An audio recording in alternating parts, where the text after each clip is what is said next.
This is Carrie Cassidy from Project Camelot, and I am doing an audio interview with Richard Gabriel and Bill Brown, and we have a few other people on the call as well with us. They're partners, which are Lucina Lobos Brown, and we've got Judith Elter, and we've also got Adrian Dudkowitz. I'm not sure if I said that right. Dudovich, okay. And we're doing sort of a conference call here about the mysterious goings-on at the Giza Plateau, and everyone has been very gracious enough to come do this audio with me after we did do an experimental live stream that didn't quite work out audio-wise. So we're giving it a shot with the audio here. And then we're going to follow this up with hopefully, possibly booking some radio time in which we can actually have something of a conference on, in a live setting in the future once your presentation on May 9th is done. But in the meantime, you are coming forward to give some background as to the goings-on the Giza Plateau, what's been happening there, and your backgrounds. So if, let's see, either Richard or Bill Brown, one of you should start off perhaps. Go ahead, Richard. Yeah, Richard, sure, okay. Richard speaking first, yes.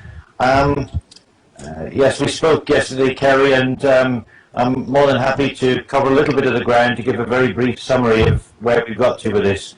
We do seem to have stirred up a little bit of a hornet's nest, don't we?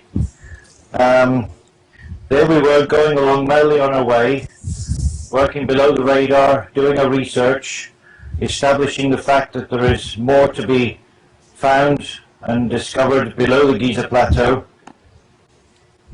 More frequently than ever, bumping heads with those there who were under license, but quite secretly doing things that they weren't supposed to be doing, or perhaps that the public would prefer to know about.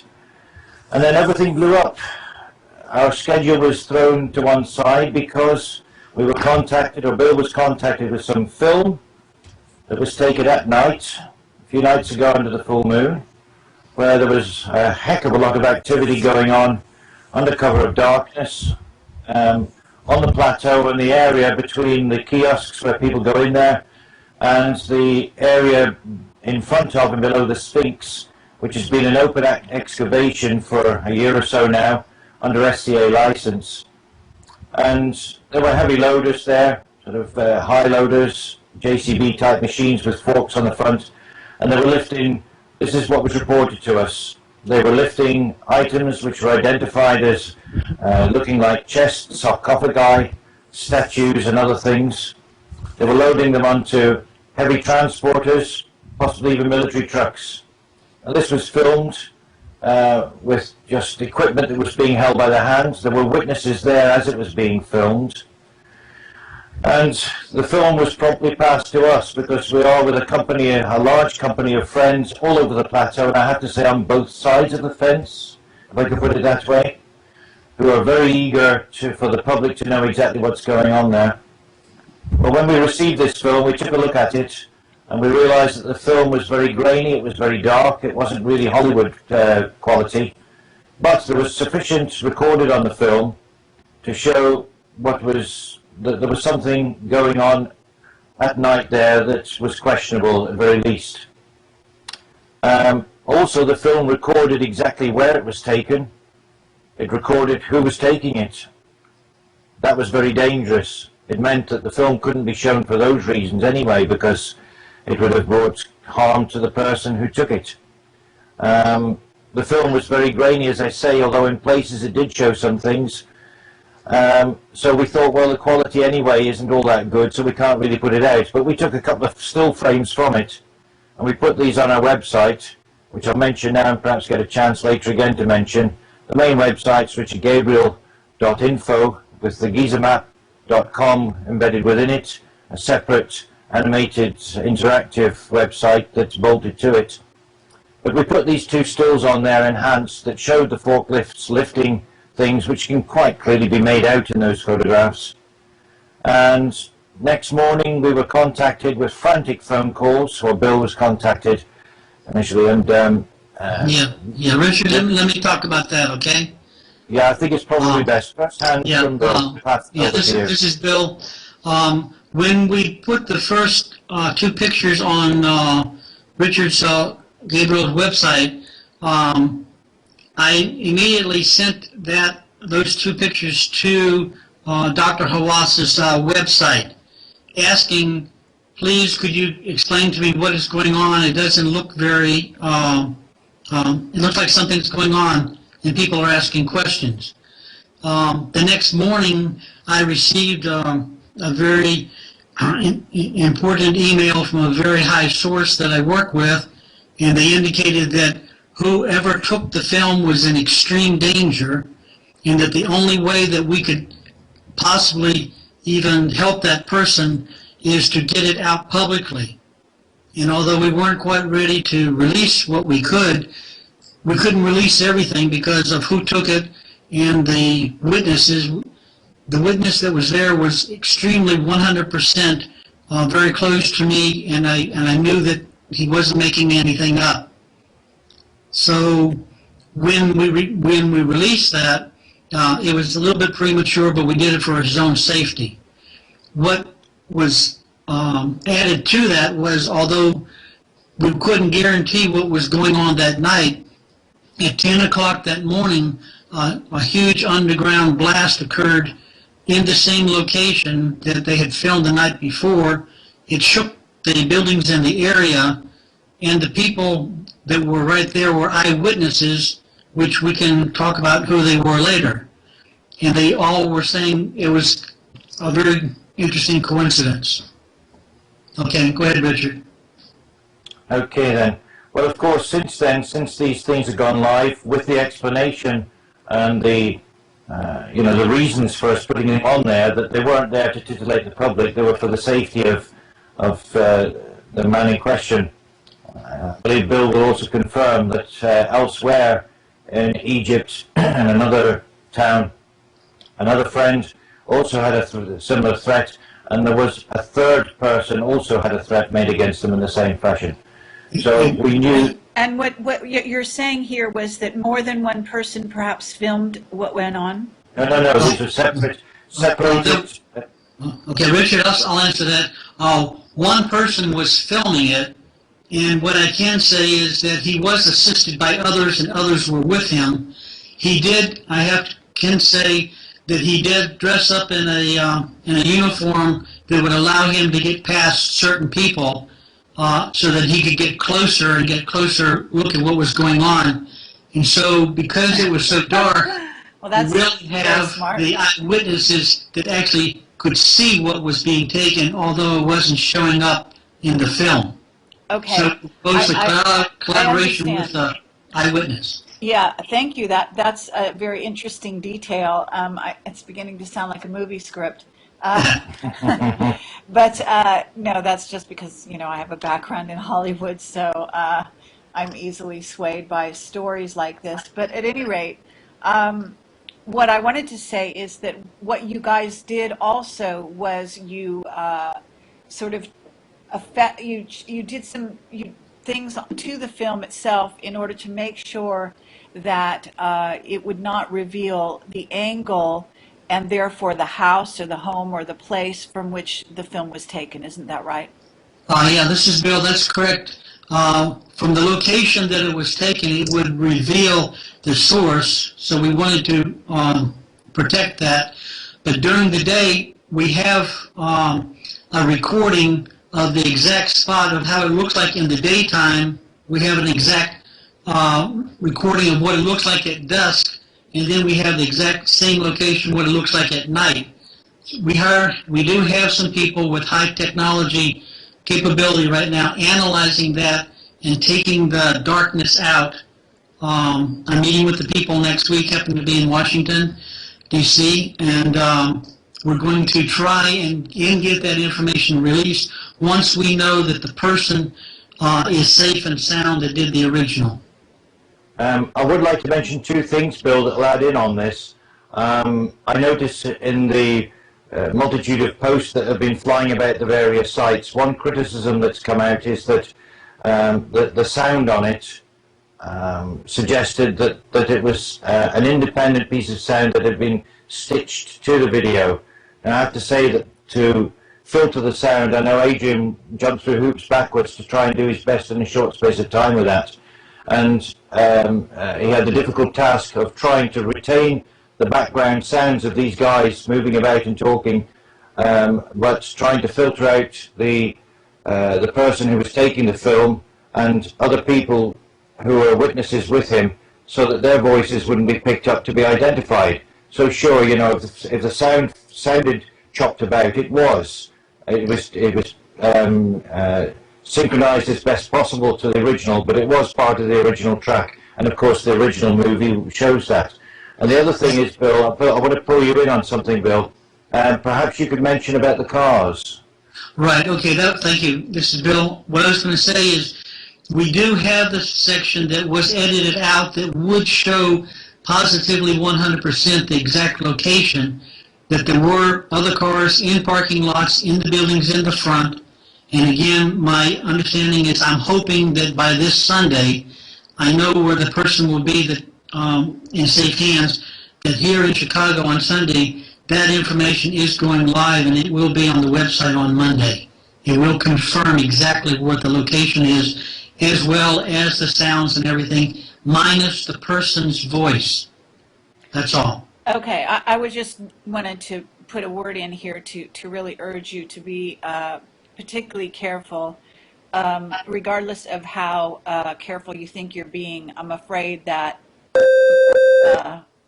this is an interesting, and therefore you have to be really, really careful. I mean, I don't actually know how the person can remain safe under these circumstances. Well, the person that will be out is out of the country. All I'm trying to do is to verify the location. People are questioning us. How do you know the exact location? We're going to show the parking lot and the black cars that were running around and everything, and that it was not just a normal nighttime excavation operation. Right. That's all. Okay. All right. Well, that's fine. Thank you very much. We can move on from here. So that describes briefly what you guys have done, what you got, and how the film, I guess, was handed to you. Was it also given to other people? Because I got a word today that somebody said it was handed to a couple other people and has appeared on other websites. Is that true? They haven't come from us. Okay, so I'm not aware of that. I'm not aware of that. You're not aware of that. Okay. Maybe that was wrong information. I don't know for sure. I just, somebody did mention that to me today. Okay. Well, I'd like to find out if that was true. There is a good possibility. When I did ask the person, did I have permission to release it, and that person said yes, and that person may have given that to other people as well. So I will find out. I haven't been in contact with the person because I was waiting till I knew that he was safe in order to even make the contact. Okay. That's fine. And perhaps the less contact you have, the better. So can you describe then what is also going on in general? And also, before you do that, can you talk about your background, your work that you've been doing out there, how long you've been working out at the plateau or in Egypt, and what both your backgrounds are, or all, I guess 5 of you. You've got 5 people. Sure. All right, I'll start it again. This is Bill. I'm a 30-year civil engineer with construction background out of the East Coast area, and my last 5 years have been exclusive. I quit my engineering job in the D.C. area in 2005, and I have been working full-time for myself with this project in Egypt, and I have been to Egypt 30 times in the last 5 years. It was during the time period when I was doing my research in April of 2006, when I was working with Dr. Abbas and the Egyptians doing ground-penetrating radar in the area. that I was interviewed with National Geographic's, which has gone live on TV internationally since that 5 years. And it was during that time that I was there that I met who is now my wife, who was associated with the ground penetrating radar at Giza in 2006, and that's when we met. And because of her association with an identity of an area that she has indicated would be the location of the tomb, location of the Pharaoh of the Great Pyramid, we began to work jointly to be able to disclose that location. Okay. Now, Lucina only speaks Polish, so we're going to have a translator for her. Oh, I see. Okay. Okay. So, Lucy, they want to know just a little bit about who she is. Lucyna, oni pytają, czy możesz powiedzieć Just take a minute here. pokrótce opowiedzieć o sobie. Nazywam się Lucyna Łobos-Braun. Od 2006 roku jestem żoną Williama Braun. Okay. Lucyna is saying, I'm the translator. Lucyna is saying that she is married to Bill from 2006, and she introduced herself with her name, Lucyna Łobos-Braun. Od właściwie 90 roku mam przekazy, czyli od śmierci klinicznej do dotychczas, do tej pory. From about 1990, Lucyna is experiencing telepathic communications, and she is extremely intuitive in that. I moje przekazy, jakie dostawałam, zawsze dotyczyły Egiptu. Nigdy wcześniej nie interesowałam się Egiptem, faraonami, no to dla mnie było obce. All her telepathic communications were about Egypt and pharaohs, and she never had even any interest earlier to read about Egypt, about the history of Egypt, but from 1990 she started having different telepathic communications in that subject.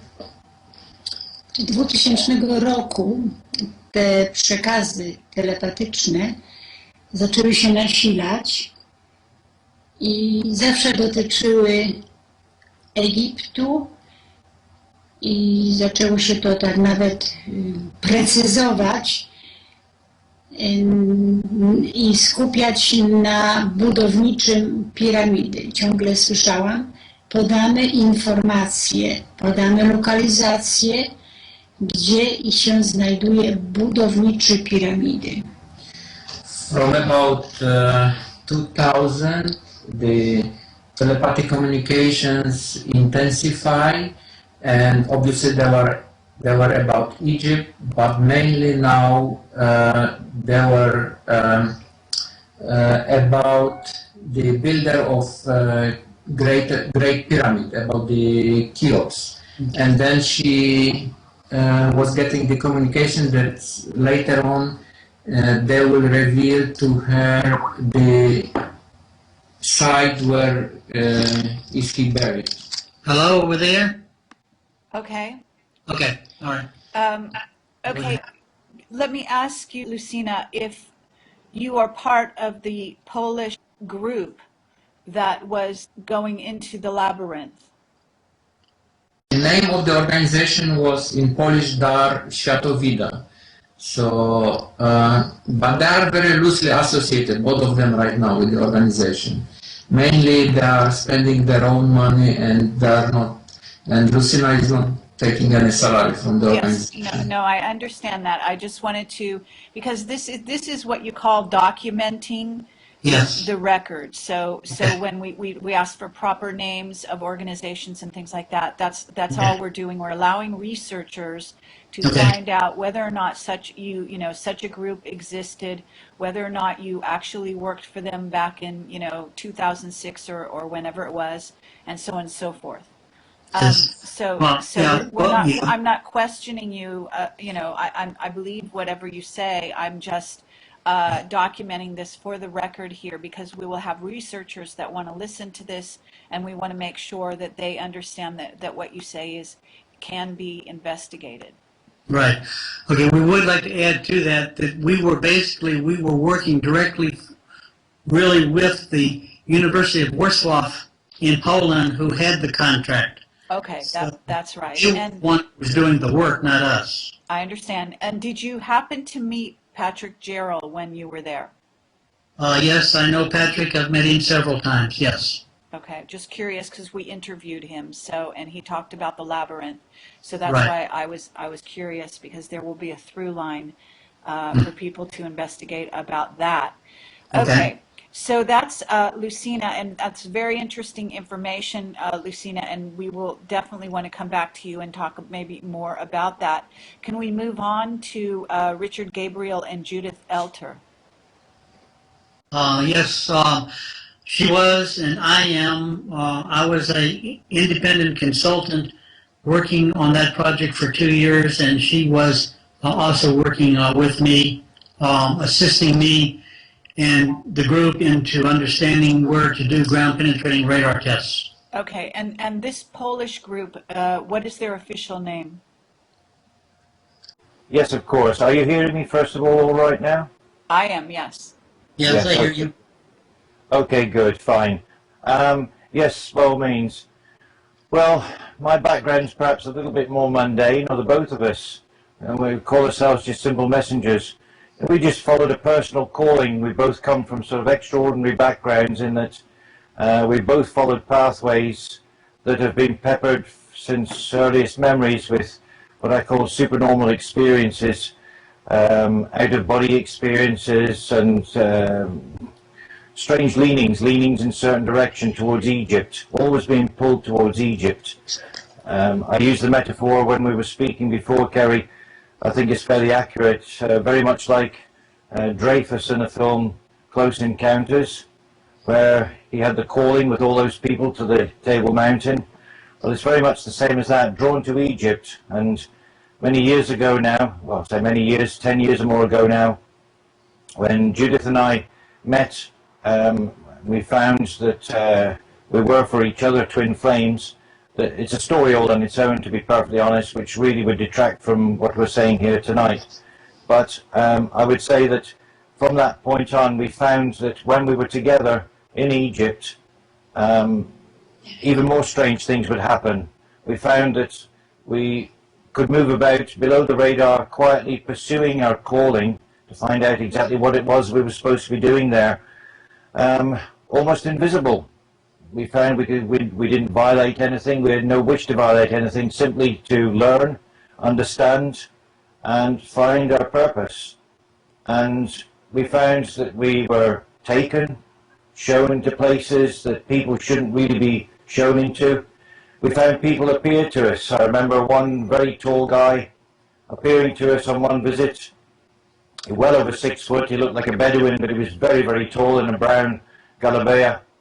And he singled us out from the tourists and led us into the Western Mastabas and told us in broken English, you go in there.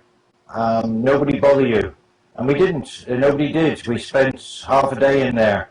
And afterwards, another guy met with us on the plateau, came, bumped into us, said that he'd been waiting to meet us. And we were astonished that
minutes, the guy came over and shook our hands.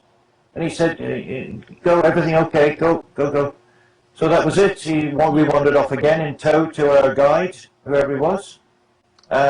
We climbed through some more barbed wire, went up the side, and then shown in some other places. We got hundreds and hundreds, thousands, we got over 10,000 photographs, for goodness sake, of all these adventures. Now, I'm just describing a couple of incidents, but, you know, when we left that chap that day, and we said, we're really, really sorry, you know, we obviously want to see whatever you want to show us, for whatever reason it's being shown.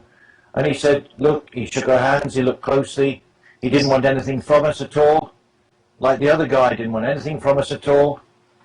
He said, it's okay, he said, you'll be back here again, I'll be seeing you here again.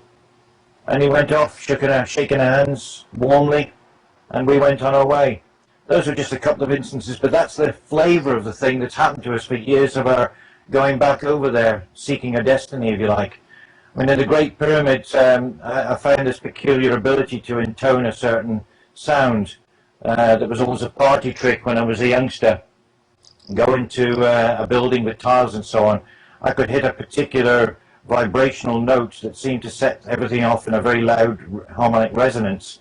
I didn't know what it was just a little stupid party trick. But when I eventually got to the Great Pyramid, I realized that there was more to it than that, because, cut a long story short, with friends there, we went in there to experiment in the King's Chamber. By then, we'd gone through all the gambit of experimentation and development in out-of-body experience. And in the King's Chamber, we'd arranged, and we'd been given permission. Zai wasn't there that time. He was due back from America in a couple of days' time. And we arranged through someone who was very friendly in the offices there and who was believing of us to go into the King's Chamber for as long as we wanted. Well, on the day, arrangements changed. We were given a guide, and he took us to see the boats and other things, again, where tourists wouldn't go. And when it came time for us to go there, there was a bit of a kerfuffle, because we learned that Zahi was due back a little bit quicker, and everybody's attitude changed. The fear crept back, it seemed, I have to say. So they sort of hustled us in and said, look, you know, there's no time, you can't have all the time that you want this time, we're very sorry, and so on. Okay, now remember that this is going over the internet, and so that all of these people are going to hear all of this, right? Yeah, sure, no, it's all right. I mean, Okay. this is all written up anyway, you know, it's no harm in what I'm saying, for goodness sake, you know. I know, except that, you know, we don't want people getting in trouble, and so on and so forth. So at any rate, go ahead. Yeah, Yeah, Richard, Richard, Yeah, I'd like to insert one thing.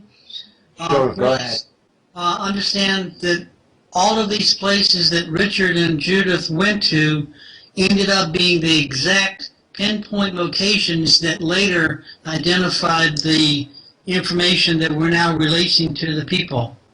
Yes, So, exactly. I want to say that the synchronicity of what Richard was doing and Judith was doing, and I and Lucina and everybody, it all has now come 5 years later, has come to a head where all of this stuff is now being motioned and funneled into what needs to be shown to the people. Okay, now, at this point, other than, let's see, I guess, unless there's anything else you want to add as far as your background goes, Judith or Richard, then we would move on to Adrian and just get a brief background from Adrian as to who he is and what his contribution is here. Well, I'm 26-year-old designer from Poland. I don't have such a profound background as Bill and Richard does. Basically, all my life is all about websites, web design, and technical details. I've never been to Egypt before. So that's basically it. I'm just making all this look and work as it should be. Okay, so you're kind of handling the technical end for them. Have you been to Egypt yet or not? Not yet. I plan to go there this year. I see. Okay, wonderful. Okay, well, that's fabulous. I think I've been there 2 or 3 times. I'm not sure in this life, anyway. Adrian's very modest, by the way. Okay, very good. I myself have a very intense attraction to Egypt and always have, and I have a lot of past life memories from there as well. So at this point, let's get into what else you can share before the conference, because I know you're going to do a conference in Chicago, and there you're going to present your findings up to this time, I understand. But you don't want to do that here on this audio from what I get. But what is it you can share with us other than anything else? We can certainly talk about that incident in the September, I believe it was, that seems to have some kind of relationship to what the goings on the plateau. And I would like Yes. to touch on that. But I'd also like to know, is there anything else that you guys wanted to convey aside from just giving a little background here? Well, I'm going to hand it to Bill on this, but I'll give Bill just a very quick intro to this. You already know from the chat we had yesterday that we're of the complete understanding and belief that there is a huge labyrinthian system of passageways, tunnels that go back to an ancient time below ground. Of course, lots of riches and things have been brought out already, and there is a lot more to be found. We've actually pinpointed so much below ground and have the evidence for that. And I'm going to pass to Bill now, because he's going to give you a little bit more that we haven't revealed up until now, and I think you're going to find this rather interesting. Okay, thank you, Richard. This is Bill. I've spent the last 6 months working what we call the incident that happened in September of 2009, in which 6 men died under mysterious conditions. I was able to go in and work my way in to finding out exactly what happened, how it happened, and I talked specifically with the people that were involved with it.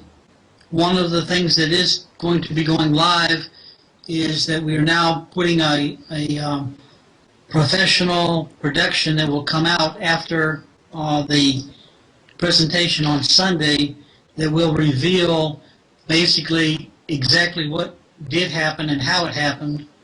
But what we are able to say at this point is that because of the background that both my wife Lucina had and I had been working at Giza for 5 years, I was well aware of that particular area.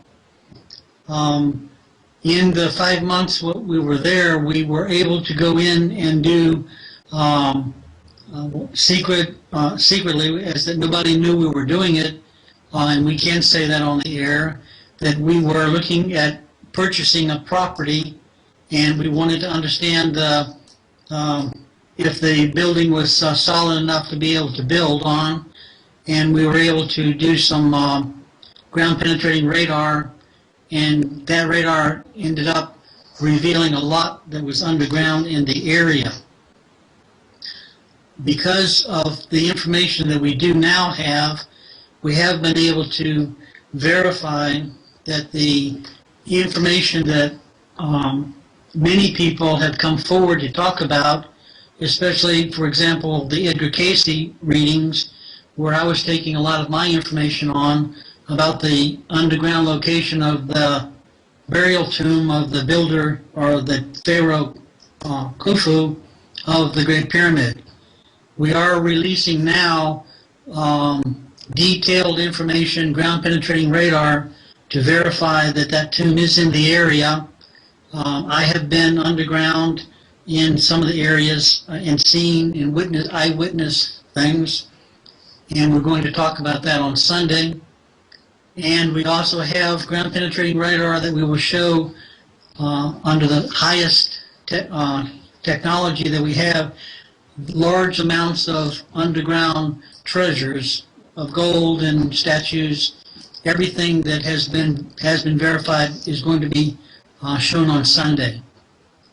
So what we were able to find out, that exactly what did happen in September, why it happened, who was involved, and I can tell you that that was just a typical example of other places in Egypt that I was aware that they were going on. So, in other Richard? words, what you're saying is that they've been digging in even private residences and so on and so forth, and Yes. that you're suggesting, I guess, that there have been other incidents of coercion or worse in regard to things found, possibly. Yes, people have become millionaires overnight. Basically, what happens is the villages are privately funded for them to go into their own backyard, in their own basement, and to dig and to find things. And then those items are in trade given, they're giving a small amount of money for that, and then those items are passed on. And I do have to say that the authorities are very limited in being able to stop anything because it's such a business for many, many people. And so I was eyewitnesses to a lot of that was going on. And then when the incident did happen in September, it was basically a threat to everybody in the village for them to shut up because the word was getting out.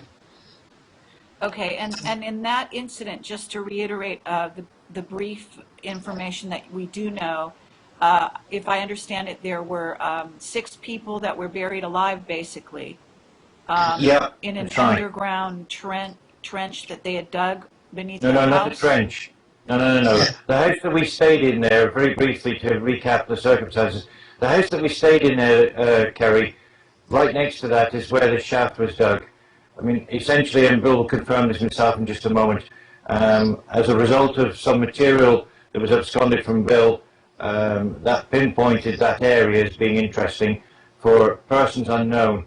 There was clearly big money put behind an operation to do an illegal dig there to try and get to it. Well, they couldn't use the house right where we were staying. We actually heard that there was a tunnel from the house where we were at, although we weren't shown anything. We found out more about that later. It wasn't fully discovered even when the other shaft was collapsed. But in any event, an illegal dig was set up, a very hastily set up dig. They couldn't use the house where the guys were recruited from because it was a bit of a lodging house. There were some guys that are in the dig from that place. And some of the chambers below where the dig eventually reached actually went under that house, and that house is in a state of collapse now. But in any event, they used the house next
before they were finally not heard. Now, they dug a hole down eventually. They didn't dig the hole and bring the guys out.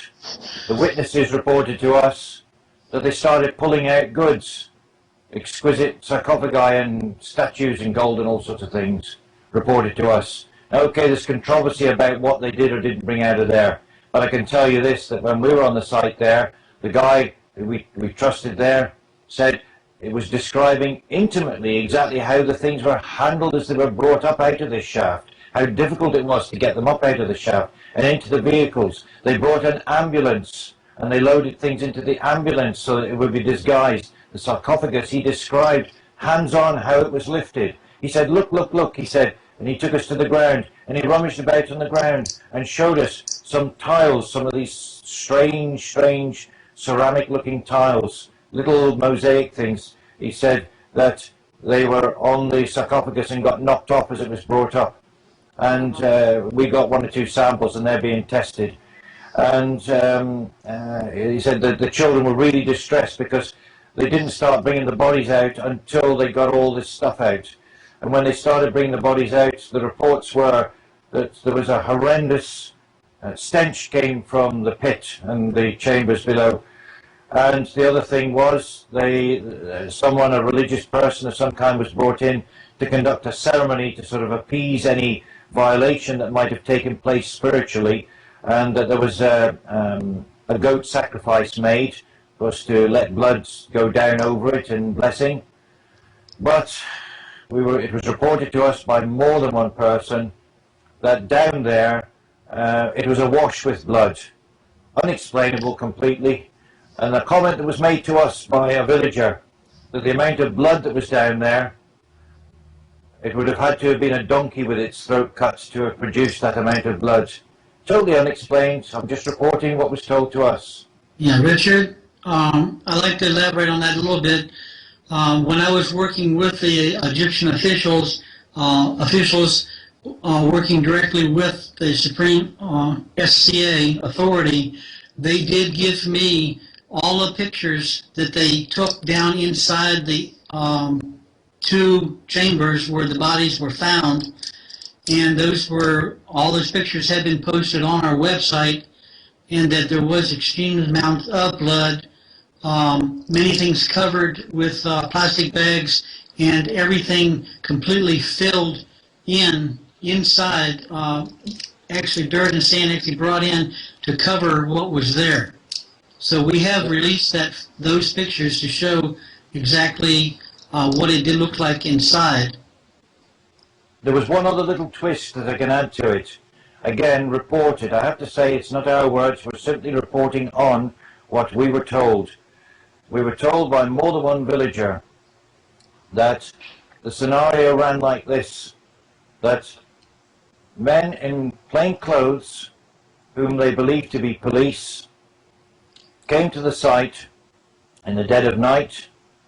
They called for these villagers or these tunnelers, these hapless guys that were down there, to come out. The guys were terrified. They wouldn't come out because they knew what would happen to them. So they stayed down there as a standoff.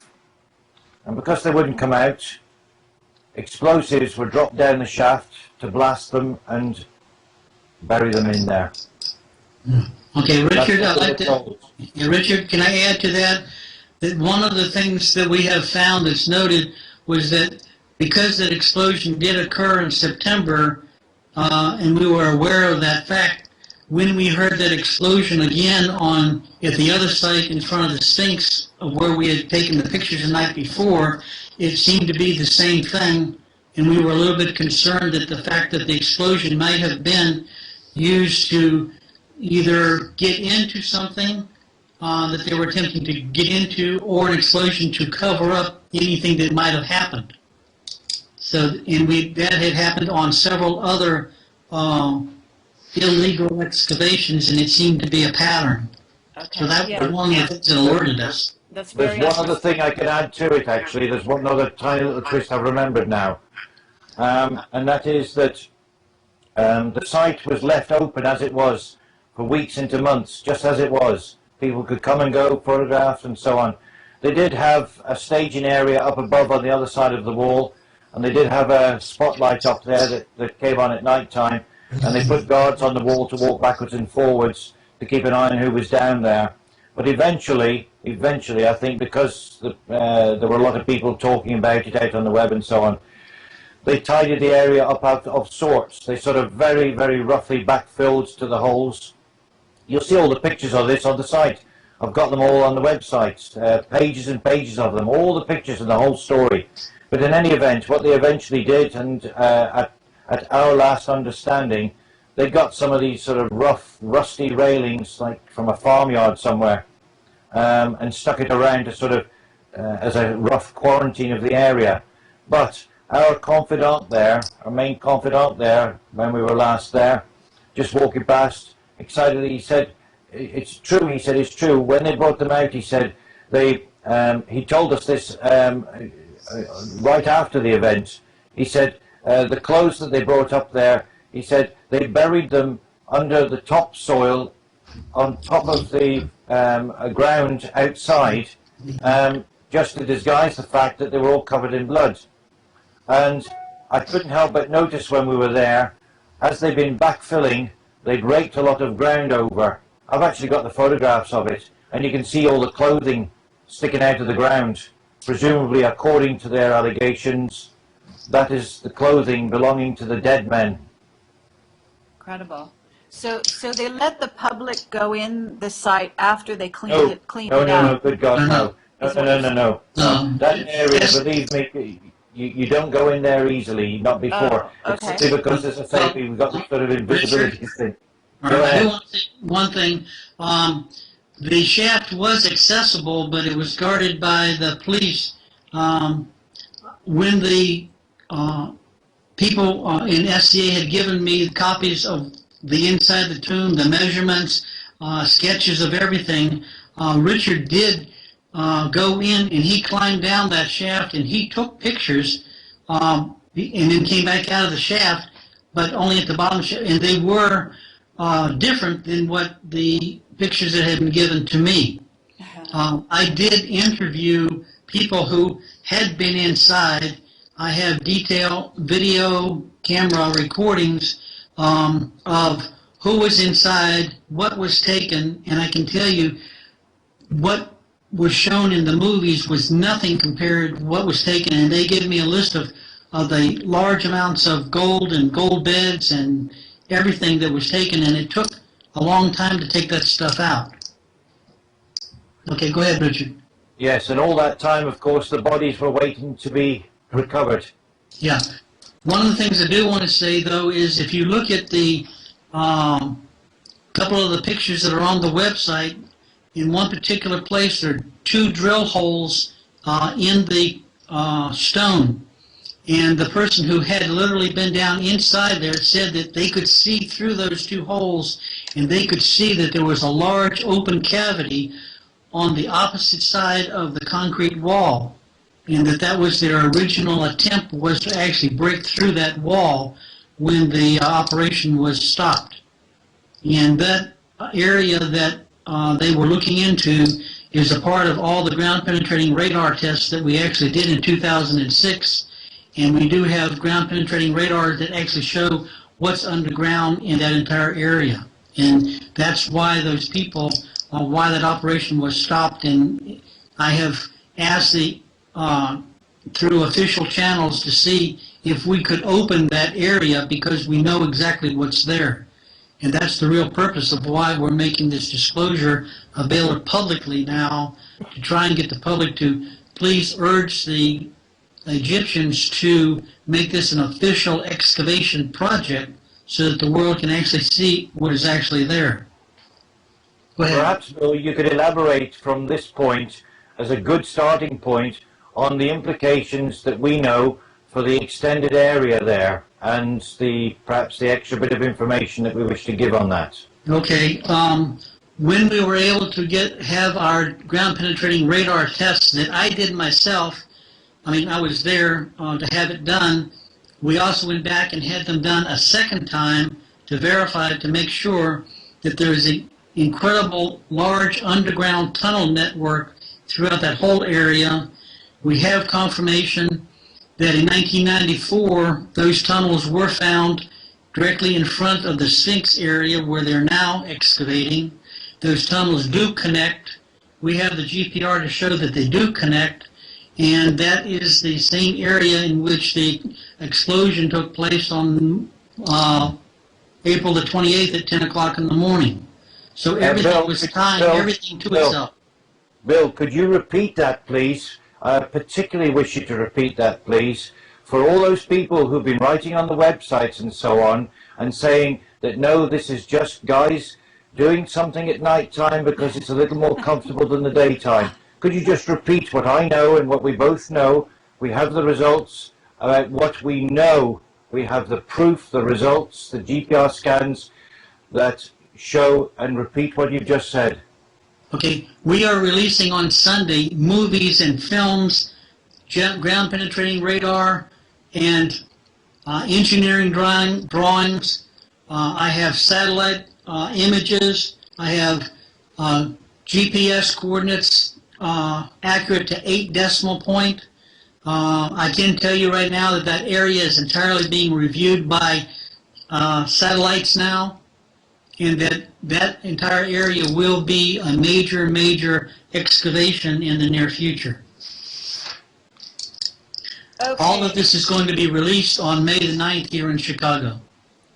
Okay, you know, I'm looking at your website right now, and I am looking for the photographs you're talking about of this illegal dig, and I'm wondering where is it located on the site, just to make it clear for people. Richard? Okay then, yeah. Go to, on the main index page, Yes. when you go down through to the geomatrix presentations, on the left-hand side list, you'll see that it picks up to give the dig. It makes reference to the dig, the illegal dig. And if anybody starts into that and follows the thread through, it tells the whole story. The pages lead on from one another, and there are 3 galleries of dozens and dozens of photographs there of the whole thing. Okay, so you're talking about where it says key to the geomatrix pages, and then on the left-hand side under that, it says account of the illegal dig and associated illegal dig artifacts and illegal dig picture gallery. Just for people to be able to find this a little more easily, simply because you have more than one index, and it's a little unclear as to what goes to where. And I see you've got several different things that you've investigated, I guess many different sites here from what I can tell. Dozens. Yeah, that's correct. And all of that information was given to me by the people that were actually doing it. Okay, when you say people that were doing the digs? The illegal digs that were going on, I was able to get, they took those movies themselves, and I was able to get those movies. They actually gave them to me, as well as pictures of the items that were being sold on the black market. Okay. I was actually taken to the office where these people work and asked, especially the picture of the sarcophagus that looked like the royal king at the illegal site in September. They specifically showed me the movie that everybody claims to be a fake, and they asked me, is this the sarcophagus of this Pharaoh Khufu?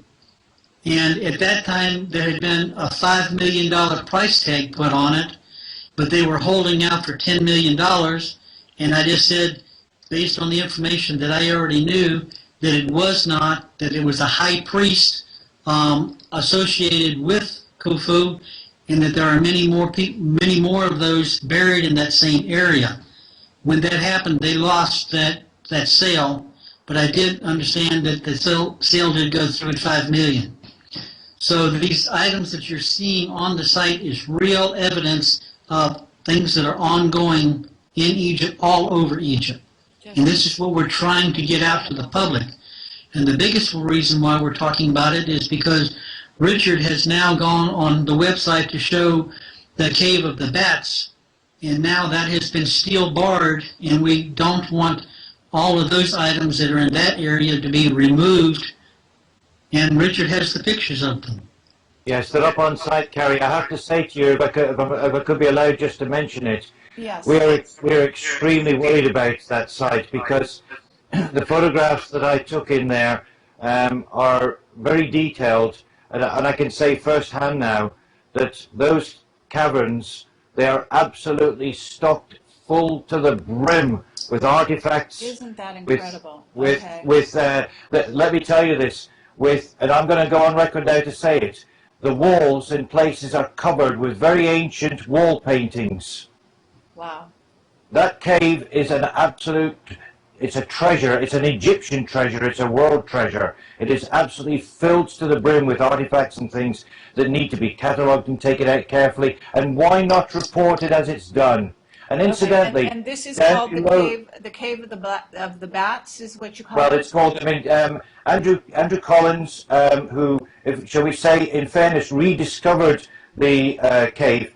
I have to tell you, jump back in time a little bit. When we first started working with Bill, and he was showing us the hotspots for the geomatrix, the blueprint plan, the cave of the birds, as Andrew named it, he discovered it from Sultan Caviglia's earlier work when the records were republished, and full credit for that. But when I was working with Bill, with Judith and Lucy earlier, Bill had already shown us all the hotspots on the ground for the Giza geomatrix plan, which was the original blueprint that was used to lay out all the pyramid fields, and the reason why we could take from it as well. But when we were checking all the hotspots out and deciding which ones we knew about, which had to be checked, Bill had already earmarked that particular spot as a major exit entrance area down into the underground. And it was on our list. We just didn't get to it before Andrew, which is fair enough. But nonetheless, once again, it wasn't a planned occasion on that day where we ended up out there. It is worth, for the record, explaining that we were just on a loose end. We had a free day. We went up onto the plateau, and once again, we got this calling, this drawing. We both sort of looked at each other. We both had the same thought in our head and said, "Okay, we'll wander over there." We weren't prepared at all. And sure enough, we just walked and did. We were encountered by someone who was very friendly, took no notice of it, and we just carried on. And we found ourselves within minutes, 20 minutes from leaving home, we were standing inside the chambers that everybody had been talking about for God knows how long. But we did have cameras with us. So we went in there and sort of ran the gauntlet of the bats hammering into us as we went through the entrance. Once again, no wish to disturb anything at all, just to investigate, increase our knowledge, take records. So we photographed all the way through there to the tube at the end. That tube there undoubtedly does go down inside and under the plateau. It is an entrance. I'd nail my hat to the mast on that. But going through there, there are simulacrum there that alludes to time of Agatha the Demon, guardian to the underworld and representative of. There are other icons throughout. There's gold in there, we believe, that we photographed and saw, and all these cave depictions and wall depictions and so on. Also, I have to say that in the main tomb itself, there were two sets of steps, one either side to the right and left of the entrances in an alcove. Originally, when Andrew had been in there, they'd been all closed up with sand. But in the meantime, before everything got out of hand there, the team had obviously been in there and they'd been excavating down underneath. Well, we went down and had a quick look and just took some photographs. We found 3-4 chambers. The air was full of dust. Much had been cleared. There was huge chambers down there. And we couldn't see much because we did the whole thing in pitch black, apart from our camera and a tiny little torch that we had. And when we got home, we were astonished to what we found in the camera. The camera had taken these high-quality photographs, and down there in the back end of these caverns, clearly they extended further and they needed massively more excavation. You'll see in the pictures there, although it's grainy, you can quite clearly see a huge, it's either a sarcophagus or it's a wall relief showing Sokar on with the crocodile head, the connection there. But in any event, we took all these pictures and put them on the web. And since then, of course, since those pictures and since the hoo-ha, the political hoo-ha, which really we weren't interested in, we still aren't interested in. We just want the damn thing to be made public. It doesn't belong to one person. But what happens? Within a few days, iron grills across the whole lot. And the workers are in there working away like crazy. Nobody knows what damage is being done. Nobody knows what's being destroyed. Nobody knows what's being salted away like it's been done on the other sites, like down below the Sphinx. Nobody knows. And still the speculators go, oh, they're just doing this for safety, they're just doing that for safety. Absolutely. Okay, Because and you've taken pictures also here, I see, of a lot of orbs in these caverns. oh Lord, Is yes. quite interesting, very interesting pictures of orbs. And what you're calling this is the Tomb of the Birds. Well, and we say the Cavern bats, of the you know, Bats. because it's full of bats. Okay, but on the website so that people can find, because I was having trouble finding it under the name Cavern of the Bats. Yes. Because the links are actually called Tomb of the Birds. But I do see that you've got lots of orbs. There are some very interesting carvings, as you're saying.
And you be the judge. You tell us whether you really believe that this is true.